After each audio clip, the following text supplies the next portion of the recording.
तो guys welcome back to our YouTube channel. This is Shamoon. I am Shanti. तो guys कैसे हैं आप सब? होपफुली सब ठीक होंगे। तो गाइस आज की वीडियो होने वाली है US Russia and Israel react to India INS Vikrant.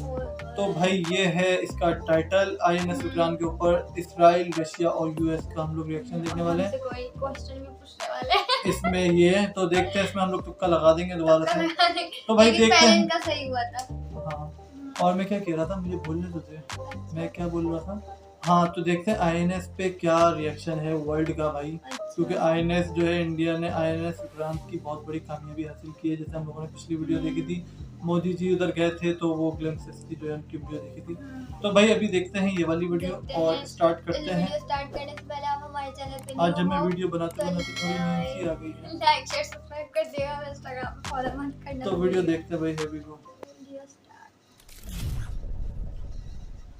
नमस्कार and welcome you all to World Affairs। मैं हूं Prashant Dhawan. Now finally INS Vikrant Indian navy का पार्ट बन चुकी है। हिस्टोरिक डे था इंडिया के लिए और इस वीडियो में मैं आपको बताऊंगा कि दुनिया का क्या रिएक्शन था आईएनएस विक्रांत को लेकर और चाइना इन पर्टिकुलर इसकी आलोचना क्यों कर रहा है। बहुत कुछ यहाँ पे आपको जानने को मिलेगा about INS Vikrant and the world reaction. मगर आगे बढ़ने से पहले आपसे क्वेश्चन पूछूंगा। क्वेश्चन यहाँ पर ये है कि आईएनएस विक्रांत का मोटो क्या है। जी हाँ, इस एयरक्राफ्ट कैरियर का एक अपने आप में मोटो भी है, क्योंकि अपने आप में इस एयरक्राफ्ट को कहा जाता है कि ये चलता फिरता शहरी आप समझिए, क्योंकि 1600 लोग यहाँ पर रहेंगे। कई एयरक्राफ्ट यहाँ पे आप स्टेशन कर सकते हो। तो बताओ यहाँ पर कि what is the motto of INS Vikrant. Option A, I defeat those who fight against me. Option B, the defender of Indian Ocean. Option C, my rain begins now. या फिर option D, come at me bro. Comment section में आप सब लोग करिए उत्तर। सही answer मैं आपको दूंगा वीडियो के अंत में। नाउ आईएनएस विक्रांत के इंडियन नेवी में शामिल होने से इंडिया एक बहुत ही सेलेक्ट ग्रुप ऑफ कंट्रीज में शामिल हो चुका है जिनके पास 2 या फिर 2 से अधिक एयरक्राफ्ट कैरियर है। दुनिया में आप अगर देखो तो सिर्फ ऐसे 5 देश आपको मिलेंगे। एक तो ऑफ कोर्स चाइना है, चाइना के पास अभी 2 एयरक्राफ्ट कैरियर है, एक अभी अंडर कंस्ट्रक्शन है। इंडिया के पास अब 2 चुके हैं, इटली के पास 2 हैं, उसके अलावा आप देखोगे यूके के पास 2 हैं, फिर आपको यूएसए मिलेगा जिसके पास 11 एयरक्राफ्ट कैरियर है। जी हाँ, यूएसए के एयरक्राफ्ट कैरियर ना सिर्फ क्वांटिटी में ज़्यादा है, इनका हर एक एयरक्राफ्ट कैरियर आप अगर देखो तो 90,000 से लेकर 1 लाख मेट्रिक टन के डिस्प्लेसमेंट वेट के साथ आपको दिखेगा। जबकि इंडिया के एयरक्राफ्ट कैरियर आप अगर देखोगे, मोस्ट रिसेंट जो एयरक्राफ्ट कैरियर है इसका डिस्प्लेसमेंट वेट है 45,000 टन। मगर यूएसए के बियॉन्ड आप अगर देखो तो इंडिया की अकॉम्प्लिशमेंट आपको बहुत ही ज्यादा स्पेशल दिखेगी। जब इंडिया का एयरक्राफ्ट कैरियर बन के तैयार हो गया तो दुनिया भर की मेजर कंट्रीज ने रिएक्ट भी इस पर किया है। अब फॉर एग्जांपल यहाँ पर आप देख पाओगे जो रशिया के राजदूत हैं टू इंडिया, देनिस अलीपोव, ये आईएनएस विक्रांत की कमीशनिंग सेरेमनी में आए और यहाँ पर आप देख पाओगे ये इन्होंने फोटोज अपलोड करी है।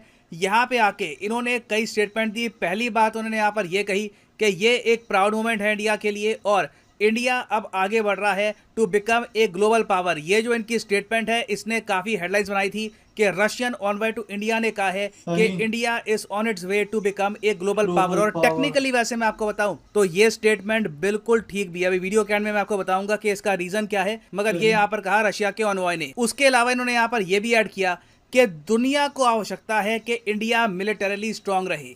India has just shown at this very ceremony today that it is moving fast on this path towards the status of a global major power.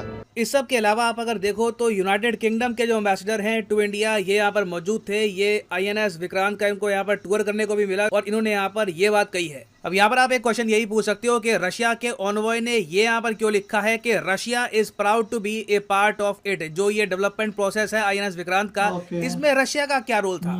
देखिए काफी क्रिटिकल रोल था और रहने वाला है। और अगर आप जानना चाहते हैं कि रशिया का रोल क्या है तो आईएनएस विक्रांत का जो कॉम्बैट मैनेजमेंट सिस्टम है ना, सीएमएस, जो एक बहुत ही ज्यादा आप कह सकते हैं टेक्निकल एस्पेक्ट होता है एक एयरक्राफ्ट कैरियर का, इसको संभालने में, डेवलप करने में इनका क्रिटिकल रोल रहा है। क्योंकि रशिया की कंपनी है एक MARS, उसके अलावा इंडिया की company Tata power strategic engineering division, इन लोगों ने मिलकर बनाया है combat management system of INS Vikrant. Now ये तो हमने बात कर ली रशिया की। यूएसए की अगर हम बात करें तो यूएसए का कोई कंट्रीब्यूशन नहीं था आईएनएस विक्रांत की तरफ। और यूएसए की जो एम्बेसी है उनकी तरफ से भी कोई भी आईएनएस विक्रांत की सेरेमनी में नहीं पहुंचा, जो मेरे हिसाब से बहुत अजीब बात है। मुझे पता नहीं यूएस इतनी मिसमैनेजमेंट यहाँ पर क्यों कर रहा है। इन्होंने सिंपली यहाँ पर एक ट्वीट कर दी यूएस एम्बेसी से कि जी आईएनएस विक्रांत बन गया, देखकर अच्छा लगा। इंडो पैसिफिक की यहाँ पर इन्होंने बात कर दी है।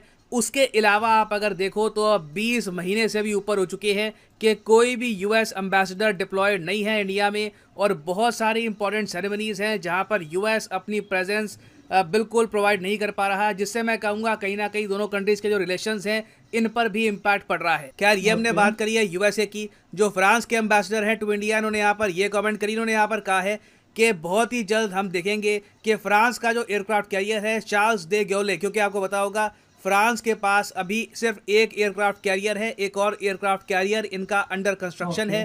तो फ्रांस ने कहा है कि हम चाहते हैं कि आईएनएस विक्रांत जल्दी से जल्दी फ्रांस आए किसी युद्धाभ्यास के लिए, और हम देखेंगे कि इंडिया और फ्रांस के एयरक्राफ्ट कैरियर इकट्ठा सेल कर रहे हैं। तो इनकी ये यहाँ पर कमेंट थी।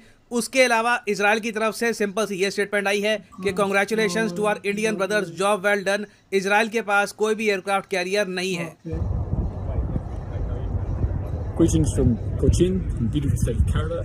I'm standing on board the flight deck of the INS Vikrant, commissioned today by Prime Minister Modi ji as part of the extension of power to ensure that the oceans remain free and open for all, a goal which we share between the United Kingdom and India, deep naval history, and now looking to the future on board this magnificent ship. Thank you. तो ये तो मैंने बात करी है official reactions की। China की सरकार ने अभी तक आईएनएस विक्रांत को लेकर कुछ कहा नहीं है, मगर ग्लोबल टाइम्स की तरफ से जो इनके फॉर्मर एडिटर थे और आज भी आप कह लीजिए इनके जो मेन कॉलमिस्ट हैं हू शेजिन, इन्होंने यहाँ पर ये कमेंट करी है। ये भी वैसे मैं आपको बता दूं काफ़ी हद तक चाइना की सरकार से जुड़े हुए हैं, इसलिए ट्विटर पे आप देखोगे साफ साफ लिखा है चाइना की सरकार से जुड़ा हुआ मीडिया। तो ये यहाँ पर कह रही हैं कि इंडिया ने बहुत ज़्यादा एक अट्रैक्टिव कैंपेन स्टार्ट किया है आईएनएस विक्रांत को प्रमोट करने का। यहाँ पर आप देख पाओगे इस टाइप की बहुत सारी जो वीडियोस हैं ये पब्लिश करी है इंडियन नेवी ने। और मैं कहूँगा देखो बिल्कुल डिफेंस रिलेटेड जो वीडियोस होती हैं फ्रॉम द गवर्नमेंट, इनका स्टैंडर्ड इम्प्रूव किया है। हालांकि अभी भी हम इम्प्रूवमेंट कर सकते हैं, मगर आईएनएस विक्रांत की तरक्की देखकर चाइना के जो ये जर्नलिस्ट हैं, सरकारी जर्नलिस्ट, ये कह रहे हैं कि इंडिया इस 42,800 टन की वॉरशिप को ऐसे दिखा रहा है जैसे कि ये 80,000 टन की कोई वॉरशिप है। और आगे ये कह रहे हैं कि चाइना के काउंटर पार्ट्स को ये देखना चाहिए कि इंडिया किस तरीके से वीडियो बना रहा है, और ऐसी वीडियोस हमको भी बनानी चाहिए। तो ये लोग ऑफ कोर्स सार्कास्टिक तरीके से कह रहे हैं कि इंडिया ज़्यादा ही यहाँ पर जश्न मना रहा है इस एयरक्राफ्ट कैरियर का, जबकि पहली बात तो आईएनएस विक्रांत का जो डिस्प्लेसमेंट वेट है ये 45,000 मेट्रिक टन है। तो ये वैसे भी जो नंबर्स हैं उनको कम बता रहे हैं। उसके अलावा देखो आईएनएस विक्रांत का जो सोल पर्पस है वो है इंडियन नेवी को एक ट्रूली ब्लू नेवी बनाने का, जो अपने आप में चाइना के इंटरेस्ट को टक्कर देती है। अब मैं वैसे आपको समझाता हूँ कि ब्लू नेवी का मतलब क्या है और आईएनएस विक्रांत का यहाँ पर क्या रोल होगा। क्या हो सकता है कि ओवर द ईयर्स आप जब भी ऑनलाइन गए हो तो आपने काफ़ी बार ऐसे आर्टिकल्स देखे हो जहाँ पर लगभग यही बात लिखी होती है कि आईएनएस विक्रांत जब बन के तैयार हो जाएगा तब ये चाइना के जो स्ट्रिंग ऑफ पर्ल्स जो थ्योरी इंडिया के अगेंस्ट कि लगातार इंडिया को घेरते रहो बहुत सारे नेवल बेसिस से या फिर बंदरगाह से, चाहे ग्वादर का हो या फिर हम्बनटोटा या फिर म्यांमार में सितवे पोर्ट हो या फिर जिबूती में जो पोर्ट हो, तो ये जो लगातार स्ट्रिंग ऑफ पर्ल्स ये बना रहे हैं उसका तोड़ है आईएनएस विक्रांत। इसका रीज़न क्या है? रीज़न ये है क्योंकि ब्लू वाटर नेवी एक बार अगर इंडिया की बन गई ना तो जो प्रेशर चाइना हम पे डाल रहा है वही प्रेशर हम चाइना पे डाल पाएंगे इन द फ्यूचर। पहली बात तो ब्लू वाटर नेवी का मतलब क्या होता है?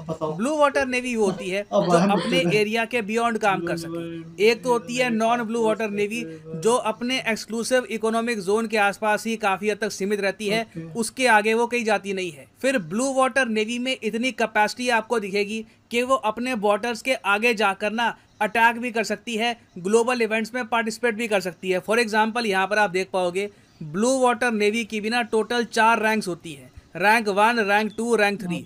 रैंक 1 में कहा जाता है ग्लोबल रीच वाली ब्लू वाटर नेवी, यहाँ पर सिर्फ एक ही देश आता है, यूनाइटेड स्टेट्स ऑफ अमेरिका, जिसके पास ट्रूली एक ग्लोबल रीच है। यूएसए 2 एयरक्राफ्ट कैरियर डिप्लॉय कर दे इंडियन ओशन में, फिर 2 डिप्लॉय कर दे पैसिफिक ओशन में, फिर अटलांटिक ओशन में। उसके बाद भी इनकी नेवी इतनी बड़ी है कि अपनी देश की रक्षा करने के लिए भी ये अपने नेवल बेसिस में एयरक्राफ्ट कैरियर डिप्लॉय कर सकते हैं। तो इसलिए कहा जाता है कि यूएस एक रैंक 1 ब्लू वाटर नेवी है। रैंक 2 में आपको दिखेंगे फ्रांस और यूके।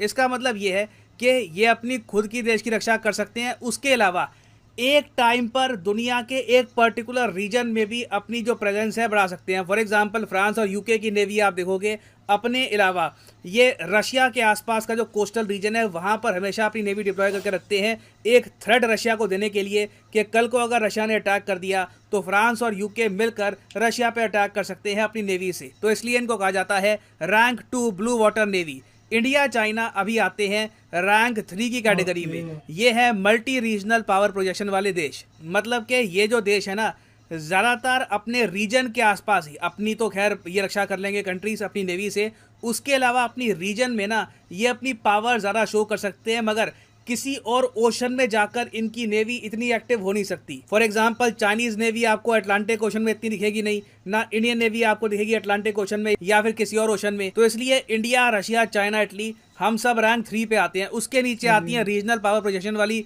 जो कंट्रीज जो बेसिकली अपना एक्सक्लूसिव इकोनॉमिक जोन है उसी को ही संभाल के रखती है। इस कैटेगरी में आती है Brazil, Spain, Japan, Australia, south Korea, Germany की नौसेनाएं। तो INS विक्रांत के आने से आप समझ सकते हैं इंडिया को ना एक ऑप्शन मिलती है कि मान लीजिए, एक हाइपोथेटिकल सिनेरियो मैं आपको दे रहा हूं, मान लीजिए कल को चाइना ज़्यादा अग्रेशन दिखाता है ताइवान के अगेंस्ट, जापानीज नेवी कूद जाती है ताइवान की रक्षा में, यूएस नेवी कूद जाती है, चाइना को प्रॉब्लम्स आ रही है, तो इंडिया भी उस केस में अपना एक एयरक्राफ्ट कैरियर भेज सकता है, INS विक्रांत या फिर INS विक्रमादित्य, और तब भी हमारे पास एक ऑप्शन रहेगी कि एक ना एक aircraft carrier Bay of Bengal या अरेबियन सी में डिप्लॉयड रहे इंडिया की खुद के डिफेंस के लिए। तो इसलिए कहा जा रहा है कि INS विक्रांत से इंडिया के जो ब्लू वाटर नेवी के एम्बिशंस हैं ये और ज़्यादा स्ट्रांग होंगे। और नेवी ने इसलिए ये भी कहा है कि हमको तीसरा एयरक्राफ्ट कैरियर भी चाहिए, ताकि एक एयरक्राफ्ट कैरियर अगर देश से काफ़ी दूर जाकर कोई ऑपरेशन करता है तो बाकी 2 एयरक्राफ्ट कैरियर अरेबियन सी और बे ऑफ बंगाल में डिप्लॉयड रहे, ताकि इंडिया की प्रॉपरली हम प्रोटेक्शन कर पाएं। तो एक जियोपॉलिटिकल पॉइंट ऑफ व्यू से आप अगर देखो तो ये जो 20,000 करोड़ का एयरक्राफ्ट कैरियर हमने बना दिया है, जिसके 76% कंपोनेंट्स मेड इन इंडिया है और 80% जो ये अमाउंट है 20,000 करोड़ का ये वापस इंडियन इकोनॉमी में गया है, ये एक बहुत ही अच्छा स्टेप है बाय इंडिया। और मेरे हिसाब से अब टाइम आ चुका है कि हम तीसरे एयरक्राफ्ट कैरियर की तरफ भी काम करें। नाउ वापस आते हैं अपने प्रश्न की तरफ कि मोटो क्या है INS विक्रांत का। तो सही उत्तर यहाँ पे है option A, I defeat those who fight against मी। ये एक्चुअली एक फ्रेज है जो लिया गया है ऋग्वेद से। तो ऋग्वेद में ये बात लिखी है, I defeat those who fight against me, और यही मोटो है INS विक्रांत का। याद रखिएगा, एग्जाम पर्सपेक्टिव से बहुत ही इंपॉर्टेंट है।